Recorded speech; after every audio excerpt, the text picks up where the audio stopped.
All right, we're in the middle of started the amendments. The first section of them was the Bill of Rights.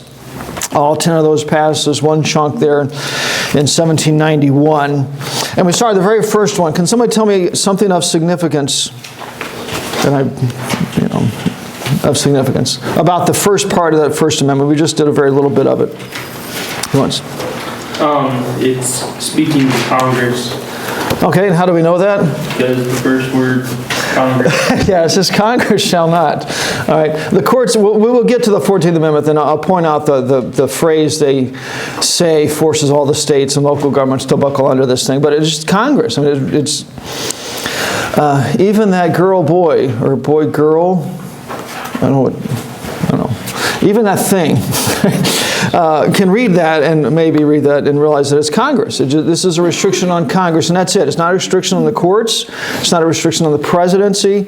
It's a restriction on Congress. That's it. So, all right, the first thing they're restricted from doing is establishing some sort of national religion, a law respecting an establishment of religion. So Congress, the national level of government, Congress, can't pick Scientology as the national religion, or they could really have fun with it. Pick one of those, one of the people that the snake handlers or something. You have to be willing to handle poisonous snakes without any type of gloves to be a member of Congress. Nothing. They could really pick something kind of exciting, but Congress can't. All right, nothing can establish a religion, and then the other side of it, or prohibit the free exercise thereof. They can't, as was the original intention, go to some state and say, oh, no, you can't have the Anglican Church as your state religion. You have to pick something else. The national government didn't actually pick it. They just said you can't keep yours. All right, so it's just a limitation on Congress. There's nothing about states. There's nothing about cities or counties or towns. It's just Congress. And literally, part of the reason for this was to protect the right of states to establish a religion. I mean, Massachusetts had one at this point. So that was part of it. So remember that next time you hear people chanting in the streets about the First Amendment being violated by somebody passing out Christmas cards with Jesus on them. And it just, the world is upside down. All right, then we got to the end of that, looking at the liberal view of this today, and a lot of it comes out of that phrase wall of separation out of Jefferson's letter. Can anybody tell me something kind of ironic about them picking that particular letter to claim that there's this wall of separation? He was running to the Danbury Baptist Convention, and at the end he is joining in their prayers for he's returning, he's praying back for them as they're praying for him. And by liberals, that letter violates the Constitution by their understanding of it. They look to that phrase, a wall of separation, which is not anywhere in the Constitution. It's just a letter from Jefferson there. And it sets up a very strange situation where the government of any level is not allowed to do anything that gives any preferential treatment to religion, nor is in any way hampering the enforcement of it. And we looked at some examples of places where the government has to make this decision about which one of those two things is most potent. Well, let's take the quiz if you want.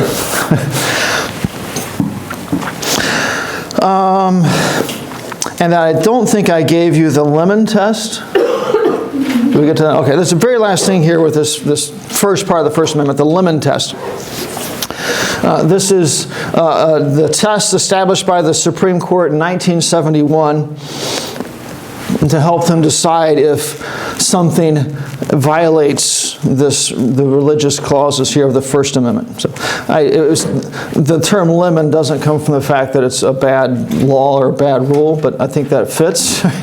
The court case was Layman versus Kurtzman. It was one of the plaintiffs. So, in the Layman case, 1971, sets up this three-pronged criteria to help the courts decide if some action of the government violates the Constitution. Right? The first one, the statute, law, etc., must have some secular purpose.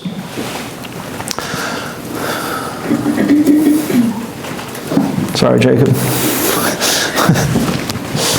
Some secular purpose. So if The state of Indiana wanted to put up a mural, as has happened some places, or in stone, great lawgivers in history. They can include Moses in that because it's a historical thing.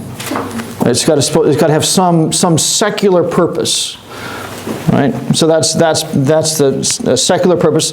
The second, the principal effect must neither advance nor inhibit religion.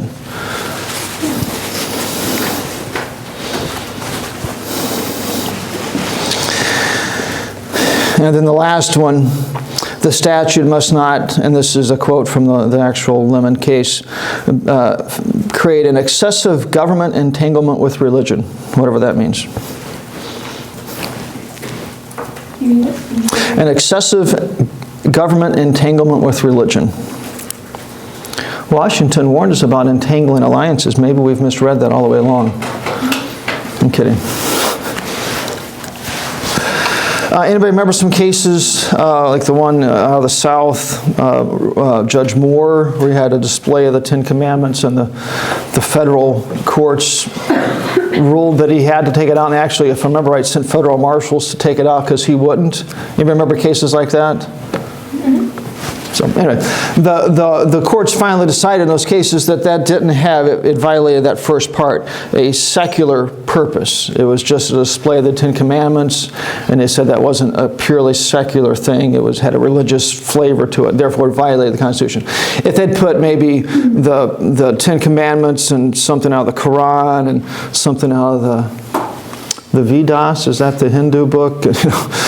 Several pieces of literature, then it probably would have been fine. But the fact that it was just the Ten Commandments violated this secular purpose clause. So I've heard people argue that even conservatives fall into this trap of, well, that should be allowed because it's a secular purpose.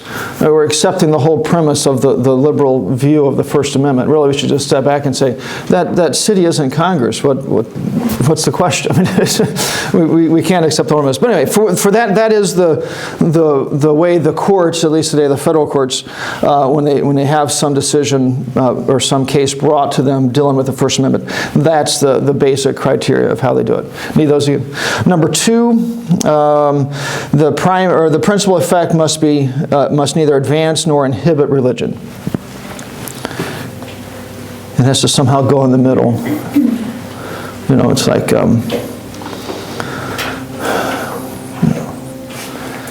if we were trying to not be polite or rude to the girls, what will we do? Do we open the door for them? Because that would be rude not to. But if we open the door, then we'd be being excessively polite. So how do we got to just go through first and push it a little bit extra so you have time to slide through. I don't know, it sets up a very strange position of how do we, anyway, I mentioned that's schizophrenic position, and the courts will, depending upon the mood of the judges, slide around on that thing. So, okay, first, the First Amendment there, the religious clauses, really the basic wording and basic thought is very, very simple. All right, and we've got very often in life, that very, very simple idea, if you can just remember that, it'll steer you well throughout life. Questions before we go to the second part of the First Amendment? What were those three things under in your notes? The Layman test. Yeah. All right, the second part of this First Amendment. This is still Congress.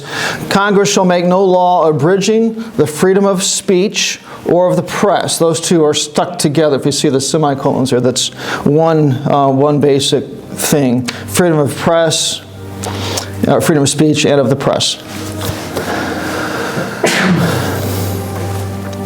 And I have, this might get repetitive. The basic thought here is very simple. Congress can't come to you and say, you're not allowed to say that. You Baptists, Congress can't come and say, Devontae, you're not allowed to talk about Jesus and Gary. Congress can't do that. If the city of Gary wanted to, that's a different issue, but Congress can't. Right? So, speech or the press, very, very simple. The courts have complicated this, and there are some, as you really really look at the details. There are some real honest technicalities to think about, even if you apply it just to Congress where it's supposed to be. Let me just mention some things that have come up, mostly just to give you an idea of some of the complexities. There are some real legitimate issues with this, but the basic thought is pretty straightforward. All right, one issue that's come up is it protects all speakers and writers. Sometimes there's been arguments, well, those people are writing inflammatory things about the government. They're printing socialist propaganda. It includes things like that. It includes conduct that is considered to be expressive. Can we think of an issue that has been protected by the First Amendment as basically the freedom of speech? You probably will recognize it when I say it, but I thought somebody might know. Some people burning something. Burning the flag, that was considered freedom of speech issue. So it includes expression, like if all the girls in the Palatine School District wanted to wear T-shirts with that guy's face on it, and underneath saying, pervert or something,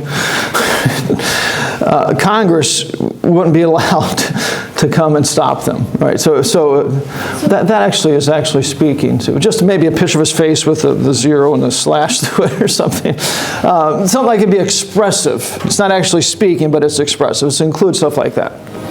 So wasn't there a school where the kids were wearing shirts with American flags or something in that same thing? Yeah, it should be. Yeah, it should be, but there, we can't make America look good at school. That would be so.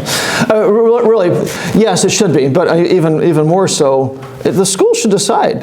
They're not Congress. This is not a restriction on the school. They can decide, and that really so. Okay, so anyway, freedom of press and freedom of speech. The basic thought is very simple, but there are some legitimate things. Let's see here. Let me give you two more at least. Content neutral regulations have been deemed okay.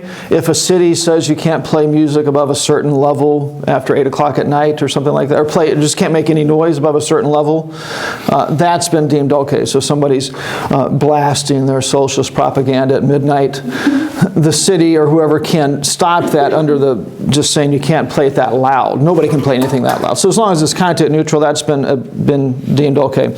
And then there are some exceptions to this. Some things like this does not protect somebody from making false statements, or at least being responsible for those statements. I mean, I could say that Shem was sleeping in class, but that wouldn't be a false statement. He did just wake up. I don't know if he was praying or sleeping. But anyway, it's somebody that makes false statements. The person they lie about can come after them, and these people can't stand in court and say, I'm protected by the First Amendment. It doesn't protect them from that. Obscenity and pornography and things like that have, I think very rightly so, been carved out of this. You don't have the right, hopefully don't want the right to publish and print and make available all those types of things anywhere that you want. So threats, fighting words, inflammatory statements like walking into, the classic example is walking into a movie theater and yelling fire as in flames, not fire as in guns, fire, and watching all the crowd stream out and trip over the chairs, and you stand there and say, oh, no, I'm protected by the First Amendment.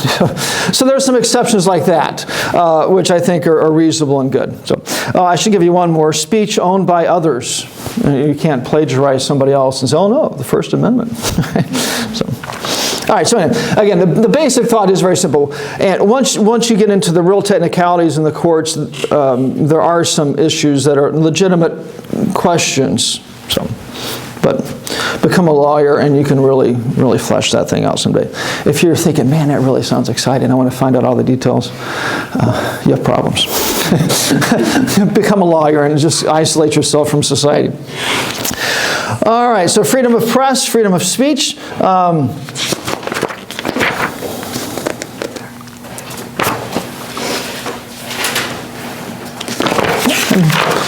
missing this section. Oh well. The next one, the right of the people to peaceably assemble and to petition the government for a redress of grievances. Those two are thrown together in the same section. But the first one is peaceably assemble. Congress can't stop people from gathering together as long as it's peaceable. All right. If Christina is she's threatening violent war against pink cars, I don't know. And she's gathering people in Chesterton. They're in the city square chanting, "Death to pink cars." The government, that's not peaceable anymore. Okay, so that's not protected. But if she's gathering in the park to talk about the beauty of pink flowers, that's peaceable. All right, so anyway, peaceable. The government can't stop that is the point. And specifically Congress can't stop that. So this does not rule out, even with the crazy liberal interpretation that this applies to everybody, does not rule out cities and localities like that having permits and restrictions and requirements. Like if you want to, we couldn't just storm into the park in Chesterton and take it over and say, "Oh no, we're peaceably assembling," and throw down tents, and we're just there's leeway here for cities to require you to have a permit and some things like that. But the basic law, as long as you're peaceable, the government can't stop you. And then the last one, petition the government for redress of grievances. There has to be some mechanism for you to approach the government to get paid back. Thinking of some former students who worked on tanks. They didn't drive them, but they rode on them. But there's some tank operations taking place, and they run over your house by accident. Right? You can approach the government and say, "You know what? I'd like my house back." Right? The government can't just say, "Forget it. Tough luck. Don't you want to be protected from ISIS?" Somebody's got to bite the bullet. There has to be some mechanism for you to get reimbursed from the government. So, and historically, if you go back to especially this time frame and before, there would just be no mechanism, nothing set up. They wouldn't allow them into the courts. The king wouldn't even hear the petitions, and this is saying that can't happen. So, again, it's something we take for granted because, of course, we would take them to court or whatever. We would approach them to get reimbursed because of this. So. Okay, First Amendment. Questions there?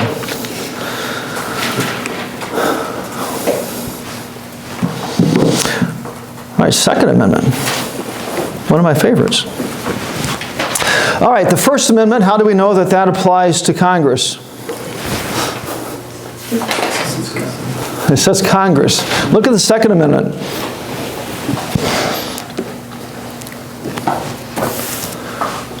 Who's restricted? What's that? Nobody. And no individuals. Maybe I should rephrase it. Which level of government is restricted? Or just read it. Does it specify Congress, state, executive, courts, Meadows? Or not Meadow.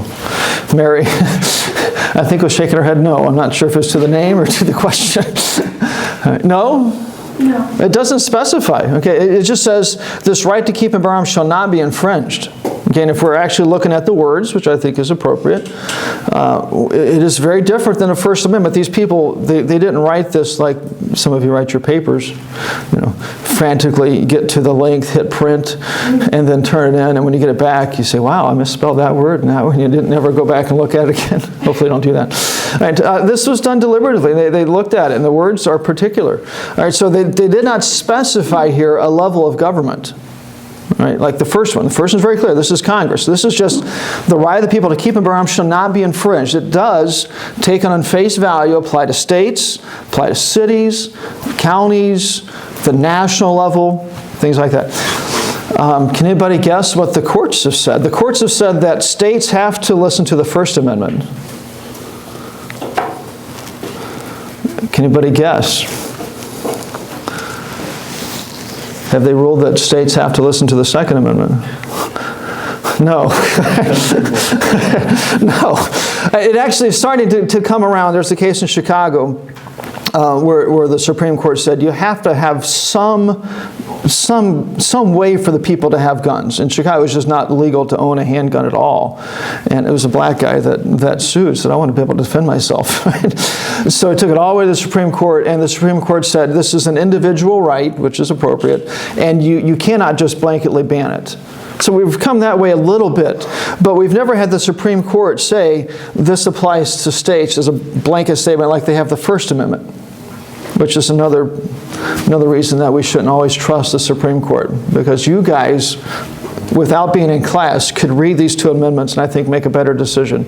All right, so anyway, so the point is it does not specify a level of government. All right, it just says this right cannot be infringed. All right, the second thing is that it does give individual people the right to keep and bear arms.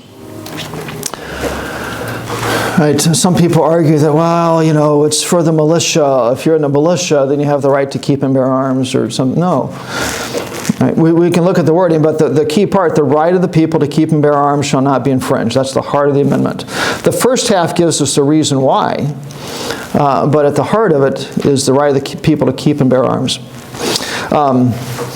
I saw this thing rewritten once, and it, to me, helped clarify the thinking. Let me see if I can remember. Something to this effect. A well-regulated library being necessary to the education of a free society, the right of the people to keep and bear books shall not be infringed. What do the people have the right to in that statement? Should I repeat it, or did you catch that, or should I repeat it? You're all staring at me like I did before I asked the question.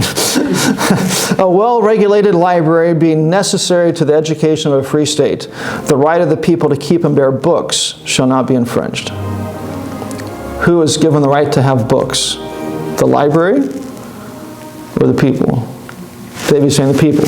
Okay, and the same grammatical structures here. Right? Right. The fact that we want to have libraries where these books are available is the reason why we want to make sure everybody can have any book they want to. All right? But the right is given to the people to have books. And this right here is an individual right. You are given the right to keep and bear arms. It doesn't apply to the dorms. Sorry. The Constitution ends right there. Don't wave this at Mr. Schraggs. I've got it. But it is given to individuals, the right for individuals to keep and bear arms. It's not something connected with the militia. I've even had students in here say, well, you know, it's for hunting. Really, that's an irrelevant issue. All right, you can have guns for hunting, to defend your family from crazy criminals, defend your family from crazy government officials, you know, defend your family from Islamic terrorist attack, like in San Bernardino 2 days ago, or whenever that was. You have the right to keep and bear arms, and the purpose is not stated or even hinted at, all right, in the language. All right, so it gives you the individual right to keep and bear arms. I've had students and others ask me, why do you need an AR-15 for hunting? And you said it's fun. That is true, but really the answer is you don't, and that's not why I want an AR-15. Okay, I don't want to go hunting with it. Somebody asked me once, why do you have a 9mm? That won't do anything against a moose or something like that. And I said, well, that's fine. I don't have it to shoot a moose. Unless there's some really large guy coming in my house named Moose, then I'll shoot him with it. But really, those issues are not at the heart of it. I'm given the right to have weapons uninfringed. Okay? Okay, so it's an individual right. Don't let liberals confuse it. It's an individual right. And then to give you a little bit of the thought, the Founding Fathers' thoughts behind this, why have this individual right? Was it so that we can be able to hunt? Or was it so we can continue to compete in the, what is that competition in the Olympics where they ski and then shoot and ski on, or, you know, anybody know what that's called? I don't know. Anybody know what I'm talking about? I've just seen pictures of these guys with rifles on skis, and it always sounded fun. Is it so we can compete internationally? The reason this is here is for the people to be able to defend themselves against the government. That was the intent. So that the national government, if it ever got crazy, the people could fight it off. Can anybody think of an example that these guys would have been familiar with of a time when the top layer of government got crazy and the people had to fight it off? Gee, no. No, you can't think of any? No, especially. I mean, no, at this point. Yeah, I know. Okay. No, I can't. You know, 1776, War for Independence. All right, they had just done this, all right, and it really was intended for the people to have the same weaponry that the government has access to. That was the intent. The farmer that showed up with his rifle in the Revolutionary War was bringing the same weaponry. Actually, he might have had better weaponry than the English soldiers. Was bringing the same weaponry that they had. All right, they had the same things. And I really, that is the intent. We should have unfettered access to fully automatic weapons, whatever caliber you want. Now, there's also a responsibility with that. You know, I'd love to mount a 50 caliber machine gun on my roof and you know, shoot into the bank below the guy's dorm. I would never hit the dorm. Instead of targets over there, maybe some tannerite, you know, like a 1 gallon container of it. If you don't know, tannerite is an exploding target. Me and Mr. Kelso have talked about making it in the Kimball Lab, but we've never done it. He says it's very easy. So. Where are we going with that? There's some responsibility with it, obviously. But this is intended to give the people of the country access, free access to that same weaponry. Okay. Now, if it ever did come down to where we had to defend ourselves against the government, I'm going to be there with my lever action 30-30. You know, me and the cowboys. You know, my pump 12 gauge. I have 4 semi-automatic 22s, and I don't really shoot the squirrels with them. You still can buy fully automatic weapons, but there's all kinds of paperwork and a yearly license and massive expenditures to have that thing. But it is intended for the people to have access to that. I once got an email from a gun store on that day where we all played jokes on each other. April Fool's Day, and it said, "Oh, Supreme Court ruling! You know, all these bans are knocked away." It said all these fully automatic weapons and these sell prices on them, and you know, it was fun to think about. When you hit to buy, it went to another screen and said April Fool's. Everyone went to April's Fool's, so it was disappointing. But anyway, the intention is for us to have access to those weapons, the same weapons that the federal government has access to. So that would include like bombs? Yes, in theory. I mean, not in theory, in reality, yes, but there would be some responsibility with that. You know, I don't have the right to, you know, be endangering all of Chesterton by building nuclear bombs in my basement or something like that. So, and some of those things are incredibly expensive to make, but it would, yeah, all those, unfettered access. Okay. With that also comes unfettered responsibility, but that is the intent. The intent was for the people to be able to fight off the government. Okay, you might have heard somebody say the Second Amendment protects all of the others. Right, and that really is at the heart of it. In the minds of our founding fathers, an armed populace was the ultimate check on a crazy runaway government. We've talked about checks and balances. That the last final check that was supposed to be there to stop everything was this. Okay, they had practiced this, right?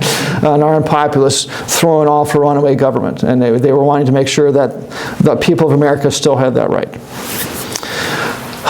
In the spirit of that, should we go to the range? There's a gun range in South Bend in Mishawaka that you can rent fully automatic weapons. Oh, I've thought about it. It'd be fun. It'd be expensive. Can you imagine 500 or 600 rounds a minute? Just the ammo would be expensive. So, all right, enough said. Second Amendment. I think enough said. I already mentioned this, but the official term for this, the states have not been required to follow this other than that recent ruling, and the phrase for that is it's not been incorporated to the states. The First Amendment has been incorporated to the states. This one is not. There's just a few pieces of the Bill of Rights that have not been incorporated, and this is one of them. And this is one that I think doesn't have to be incorporated. It's already there, but oh well. Okay, Second Amendment.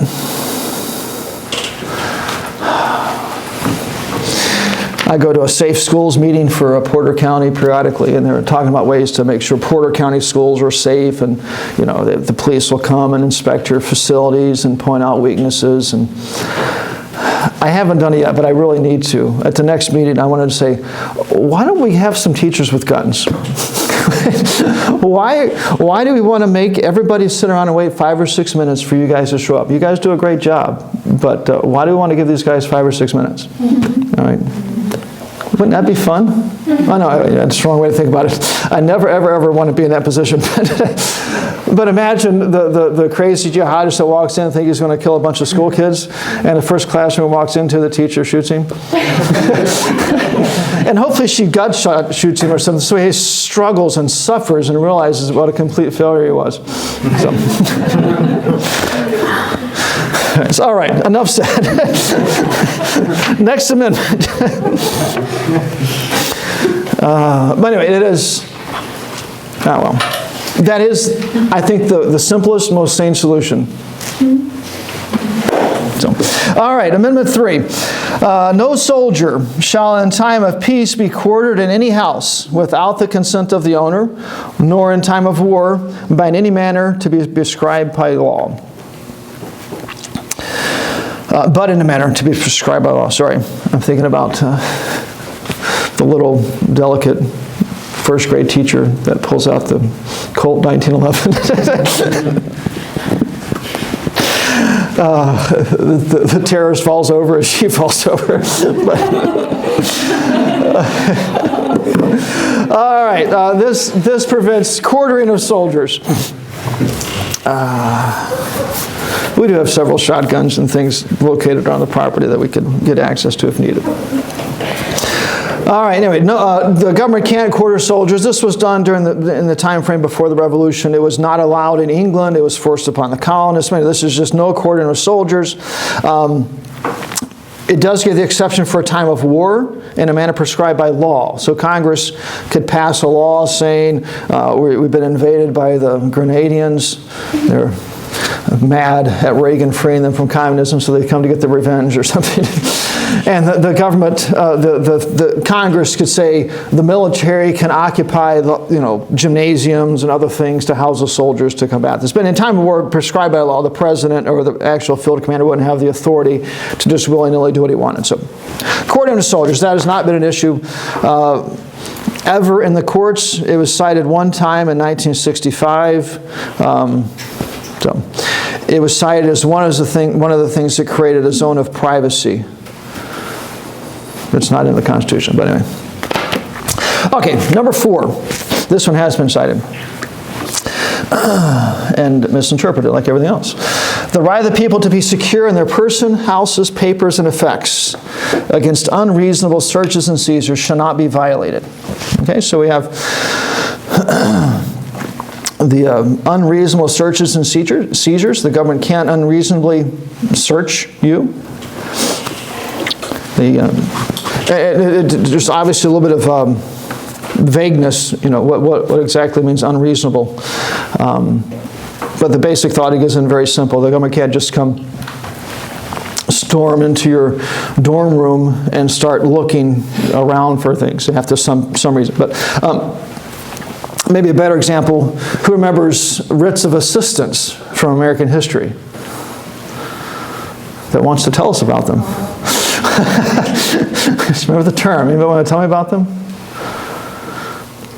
They usually describe them in there as unlimited search warrants. It was just the government being able to go anywhere and search for anything. It was to help stop illegal trade. But typically, when the government wants to search your property, they think, all right, they've got marijuana, and we're going to go look for marijuana. There's some reason, there's some justification. But these writs of assistance were just, go anywhere you want. Start looking through people's houses and barns and cars. You don't have to have any reason, nothing. Just go look. So that's the type of thing that was specifically being stopped. So, all right, it's unreasonable searches and seizures.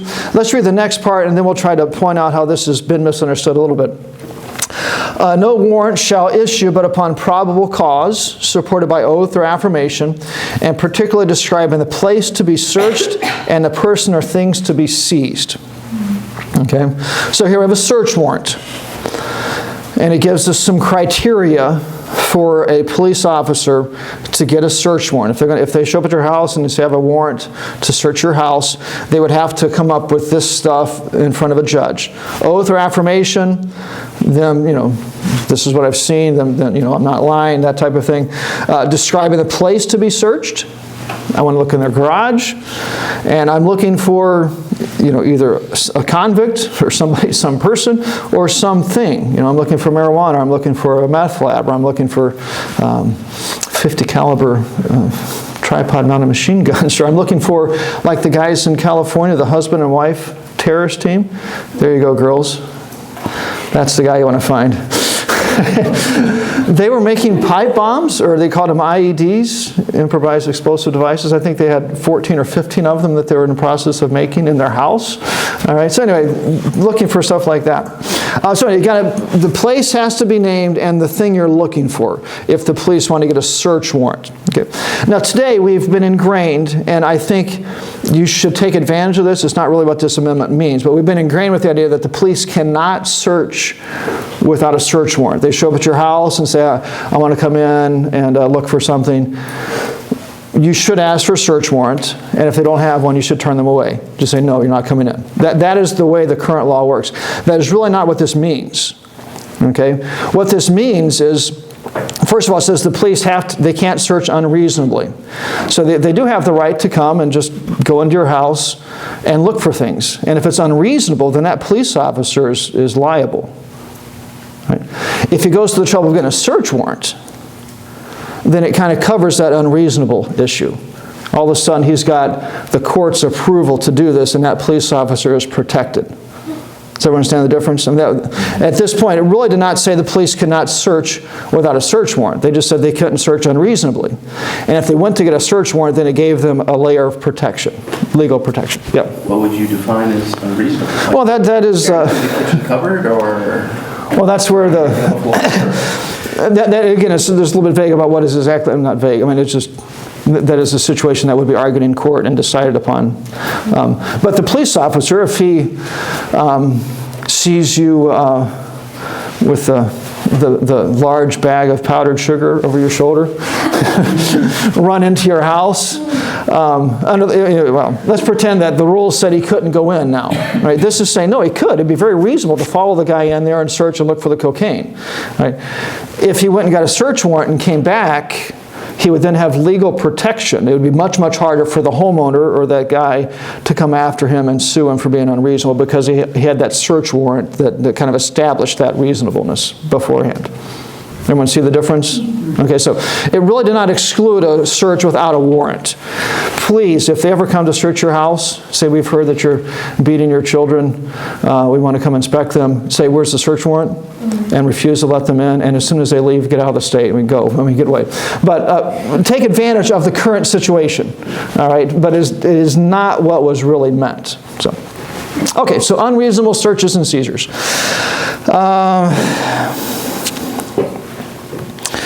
Let me back up here and mention one issue from the courts that we should talk about, beyond what we talked about. There's a rule the courts have come up with called the exclusionary rule. And what it says is that any evidence, you've seen this in some sort of criminal show, any evidence that was found in a way that violated the unreasonable searches and seizures is not admissible in court. It gets thrown out. So, I'm trying to think of I was watching a show once, and the officer walked into the guy's garage without a search warrant and saw whatever the thing was sitting on the counter of the garage. But they go to prosecute it in the courts, and actually the guy's boss said, we can't use this because you had no search warrant. It was found without a search warrant. Okay, so now we have this exclusionary rule which throws out the evidence. Okay, that's really not ever mandated by this. I think a much more reasonable thing to do would be say, police officer, here's your $1,000 fine for violating their constitutional rights, and you did have the marijuana in your basement, you're going to jail. right? We're rewarding the criminal. The police officer makes a mistake, and the solution is reward the criminal. And that doesn't make a whole lot of sense to me. That comes out of the, it was 1965, I think it was. Oh well, I don't have the year, I thought I had it. But really, we reward the criminal when the police officer messes up. I mean, there's other ways to handle it. We could have some fine, or give the guy a week's, a week without pay or something. There's other ways to handle it. But right now, we throw the evidence out. And if you've ever watched and paid attention to some criminal show, they're very careful about how they get the evidence because they don't want it to be thrown out in court. I mean, you could videotape the guy shooting people, and but if you got that videotape in a way that violated this unreasonable searches and seizures, the guy walks free, and that just, in a sane world, that doesn't make sense. Okay, so that's called the exclusionary rule. That's a rule that the courts have carved out based supposedly upon this amendment, which is, again, just read it. That it's not there. All right, number 5. Oh, you guys are listening too slowly today.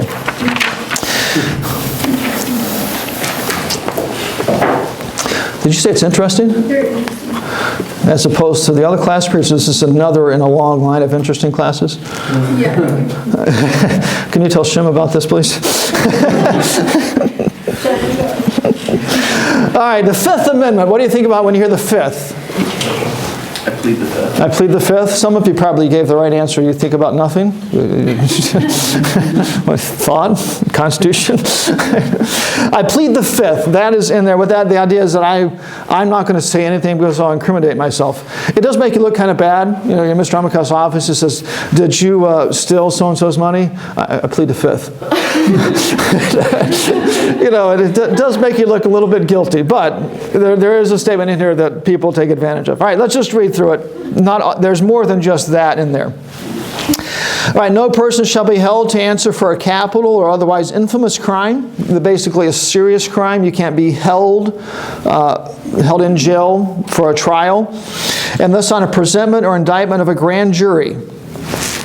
Okay, so while we're picking on Shem, he robs the bank in town, and the police arrest him, or at least the police think he robbed the bank in town, so the police arrest him, and they want to hold a trial. That would fall into this capital or otherwise infamous crime category. They can't just hold him and then have a trial without a grand jury. A grand jury is the term grand refers to there's more people on it than a jury in a regular jury trial. And it just looks at the evidence the police have and decide if there's going to be a trial. They would drag Shim in there, maybe Shim would send his lawyer, since he's one of these rich foreigners, send his lawyer in there, and the police would, so here's some footage from the security at the bank, here's some eyewitnesses that picked him out, They would just present information to say there's a justifiable cause here to have a trial. Okay, and this is saying he can't be held in jail waiting for that trial unless there's this indictment of a grand jury. The cop in Chicago that shot the black kid 16 or 17 times, he was just indicted, which means it went to a grand jury, and they said, yes, we need to have a trial. And if you paid attention to the news, he posted bail, gave the court some money, so they did not have to wait in jail. And then he goes free until he shows up at the court. But that whole process can't happen unless there's the indictment by the grand jury. Can anybody think how that provides a layer of protection against a crazy government? You can't just be held in jail forever. Yeah, and the police can't arrest you and say, yeah, well, we'll get to your trial someday. They've got to, even to just hold you waiting for the trial, they've got to convince a panel of private citizens that this is a justified action. Okay? So that's a grand jury, different than a pettit jury. That's the official term for the jury that will decide if you're innocent or guilty, a grand jury. Is the selection process the same for a regular jury as it is for a grand jury? It would, no, not exactly. I mean, part of it's the same. The courts call people in, but there was just one of my cousins, I talked to her at Thanksgiving, she's on a grand jury, and they meet 2 days a month for, I think, 6 months. And they'll hear multiple cases each time they meet. So it's not so much each case gets its own grand jury. Now, did she get like just a normal summons, like, oh, I got jury duty, but does it specify, like, oh, I don't know what the document said. I've never been called to any jury. I'd love to. So, she's on a federal grand jury. I bet she's got some interesting cases. Okay, but that's a grand jury, and all it's saying is that you have to get that indictment before the police can just hold you. A great book from literature, The Count of Monte Cristo. How many have read that book? The rest of you should. It's a good book. But anyway, the guy gets thrown in jail. It's really thick. The guy gets thrown in jail, and there's never a charge brought. He doesn't know what. He meets this guy in jail, and he helps him psychoanalyze his life and come up with, what did you do to get yourself thrown in jail? And finally, they come up with an answer, but he's just thrown in jail. Never trial, never grand jury, nothing, just thrown in jail. Okay, and that helps you appreciate why this is there, right? That was a very typical thing. The king would just pick you up and throw you in jail. And once you're in jail, yeah, who's to complain? He's in jail. All right, let's go on here. So that's the grand jury and the indictment for a grand jury. There's an exception there, except in cases arising in the land or naval forces or in a militia when actual service in time of war or public danger. So there's an exception carved out here for the military or the state militia, the National Guard when they're in service with the national government. So, they do have a whole separate set of rules. Join the Marines and do something in the Marine Corps illegal. It's a whole different ballgame. There's a different set of rules. So, all right, let's go on. The second right here in this Fifth Amendment, we have the grand jury. The second one is, nor shall any person be subject for the same offense to be twice put in jeopardy of life or limb. All right, you can't be tried twice for the same crime. The thought is the police arrest him and they try him for bank robbery and he's found innocent. So they just retry him for bank robbery and they just keep doing it until they find a jury that finally will convict him. That can't happen. The police can't just keep doing it over and over and over again. There is room here if new evidence comes out that changes the whole situation, but they just can't keep retrying you for it. The police prosecute you. Once that jury says innocent, then they lost. They can't keep doing it. You can, if you're found guilty, you can appeal it and try to get that overturned. But the government, if the jury says innocent, that's pretty much the end of the road. What if they did 2 or 3 crimes and they can't get them on the one? Oh, they could try them on the other crimes. Yeah, each crime would be an independent situation. Oh, yeah. So it's not just the person, it's that one crime? Yeah, for the same offense. Yeah, for the same offense is the wording. Okay, so double jeopardy is what this has got nothing to do with the game show, but double jeopardy. All right, next one. Nor shall be compelled in any criminal case to be a witness against himself. All right, that is the I plead the fifth. All right, you cannot be forced to plead to incriminate yourself. And you're in court and they put the spotlight on you. Did you rob the bank? Yes. You don't have to answer. All right, you cannot be forced to testify against yourself. Think back again. To a lot of these things, you have to go back historically. You think, of course, that can't happen today. I would plead the fifth and say I'm not going to talk before my lawyers. Well, it's because of this. But in the past, think back to the Inquisition and when they're hunting down heretics and they drag you into the basement of the castle and they put you on the rack and say, "Are you a heretic?"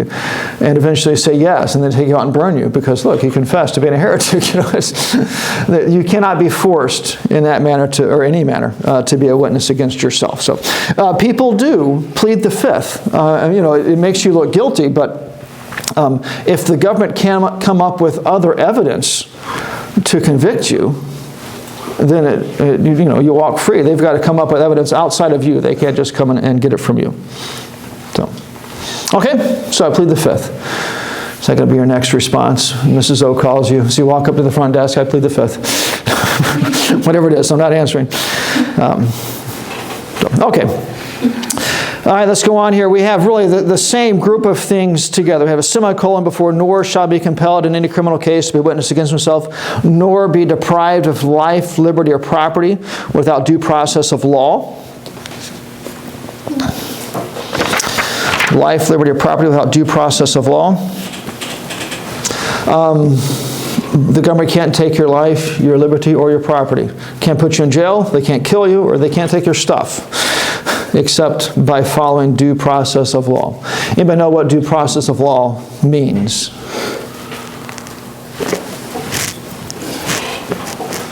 Okay. No ideas? doing what the law says? Yeah, just following the process. Whatever the process is, they've got to follow it. If Indiana comes up with this new process where when you get arrested, it's like an empowered youth game. They have a big spin wheel at the police station, and they take you there, and you spin the wheel, and whatever it lands on, that's what you're guilty of. And then they have another spin wheel that determines the penalty. Whatever the process is, this says absolutely nothing about the process. It just says that the process has to be followed. If the process said you have to do the spin wheel and the police arrest you and just throw you in jail and you never got to spin the spin wheel, right? That would be fun to argue in court. I want to spin the spin wheel. They would be violating this because they did not follow the process. Okay, we're going to get to the 14th Amendment. This idea of due process comes up again, but liberals have taken that really basic idea of just whatever the process is, it has to be followed, to mean that there are certain things that have to be in the process. Okay, and that is called substantive due process, where there's some substance, something that's required to be in the process. And if that substance isn't there, then it violates this. But that is not what it means. It just means due process of law. Whatever the process is, you have to go through it. So, okay. So next time you get thrown in jail and you don't get to spin the spin wheel, all right, you can challenge that because of due process. So. All right, and then the last one in Amendment 5. Nor shall private property be taken for public use without just compensation.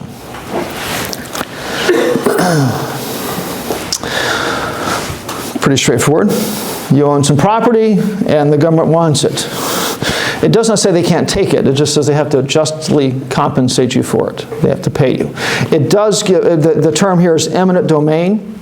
And the government does have the authority to force you to sell your property, but they've got to give you just compensation, fair compensation. People always say, but they're going to cheat us, they're going to do that. Typically, at least in any cases I've been familiar with, the government gives a very fair price. They don't want you to challenge it in the courts, and they're usually wanting to build a road or something, and they want to get the land purchased so they can build the road. They don't want to have a 10-year court fight.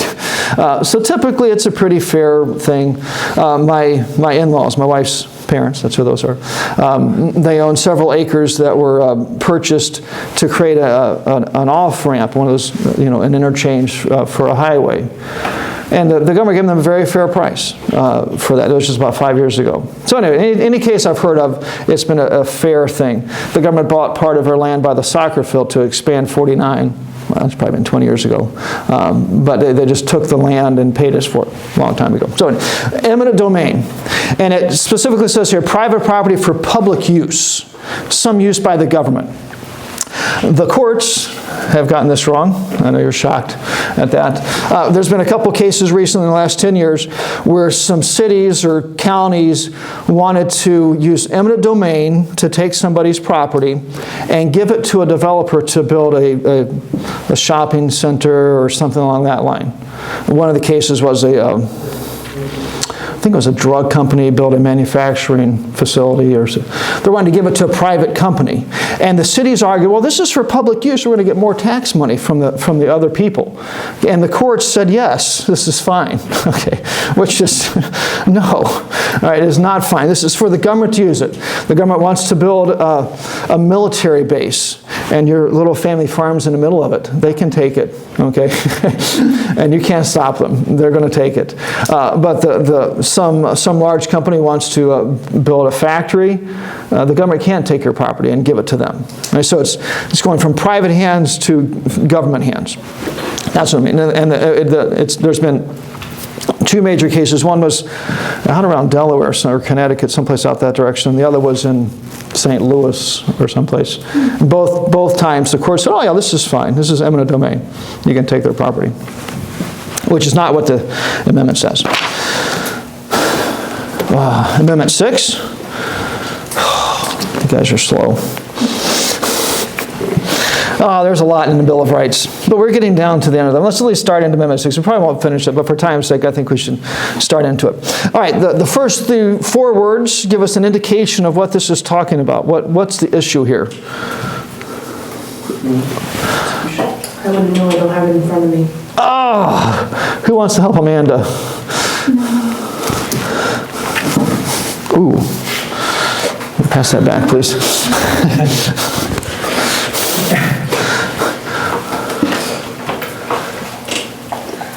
Criminal prosecutions. Yes, very good. All right. We had to get Amanda in here somehow. All right, so let's talk about criminal prosecutions and all criminal prosecutions. This is I hope that you never need to call upon this amendment because it'll mean you're getting prosecuted for some crime. But it lays out some protections here for people accused of a crime. All right, let's just start down through this and see how far we get. In all criminal prosecutions, the accused, that'd be Shem in our examples, shall enjoy the right to a speedy and public trial. Okay, speedy, a little bit vague, but right away, by today's standards, usually it's months and months, maybe a year, which, sometimes the defense wants to push it out as long as they can, but the idea is you can't just be thrown in jail and we'll get to the trial sometime. You got to have a trial right away. And then public trial. We can't drag Shem to the basement of the town hall in Chesterton and have 4 or 5 guys with bats standing around asking Shem if he robbed the bank and make sure we get the right answer. Can't do that. It's got to be public. No, we can do that in public, but we just can't do it in the basement. I'm kidding. At a public trial, and I think for obvious reasons why it needs to be public. The historical thing that oppressive governments have done is drag people into private, find them guilty, and then take them out and execute them. I mean, the Soviets used to say that, yeah, we've had trials for all these people, and that's why we execute them. We have a very, very efficient legal system. Yeah. Okay, it goes on by, shall accuse the right to a speedy and public trial by an impartial jury of the state and district wherein the crime shall have been committed. All right, so a jury trial. Impartial jury from the area where we're at. If Shem's on trial, we can't drag people in from California to be on the jury. They've got to come from this area. Can anybody think why that's there? Why does it say this area? Should we start with who can think and have you raise your hands and then specify to who can think about this? Trinity? Because people from another district might not like you. Might not like you. They won't know the local circumstances. It's really meant to be a trial. You should be judged by your peers, people that live in the area that understand the situation, that know what's going on, not just a group of complete foreigners that have no idea. So, impartial jury, the jury coming from the area that you live in. I think we'll have to stop. You're right in the middle. What else will I have guaranteed to me when I get prosecuted? So, next time.